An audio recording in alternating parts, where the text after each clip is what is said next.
কলকাতা বিমানবন্দরের প্রবেশের সময় ভারত সরকারের শিক্ষা প্রতিমন্ত্রী ডক্টর সুকান্ত মজুমদারকে অনেকটা দূরে গাড়ি থেকে নেমে হেঁটে ভেতরে যেতে হলো। পুলিশ অনেকটা দূরেই গাড়ি আটকে দেয় প্রোটোকলের আছিলাতে, এমনটাই অভিযোগ করেন সুকান্ত মজুমদার।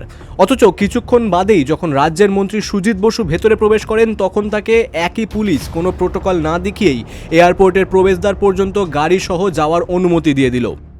আপনারা দেখেছেন সুজিত বাবুর গাড়ি কালকেও ঢুকেছিল এই প্রেমিসেসের মধ্যে।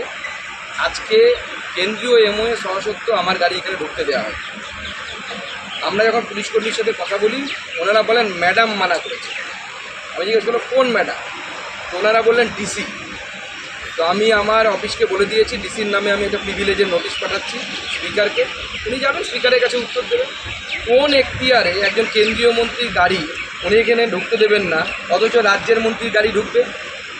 রাজ্যের মন্ত্রীর মাথায় কি দুটো সিংহ দিয়েছে নাকি তাদের কি এক্সট্রা প্রিভিলেজ আছে? এই ধরনের বৈষম্যমূলক আচরণ আমরা সহ্য করব না। নিয়ম সবার জন্য একই রকম থাকে। পশ্চিমবঙ্গ পুলিশের কি কোনো নতুন প্রোটোকল হয়েছে যেটা কেন্দ্রীয় মন্ত্রীর ক্ষেত্রে প্রযোজ্য কিন্তু রাজ্যের তৃণমূল মন্ত্রীর ক্ষেত্রে প্রযোজ্য নয়? এমনটাই অভিযোগ তুলে দিয়েছেন doctor Sukanta Majumdar. Bureau report, big news Bangla.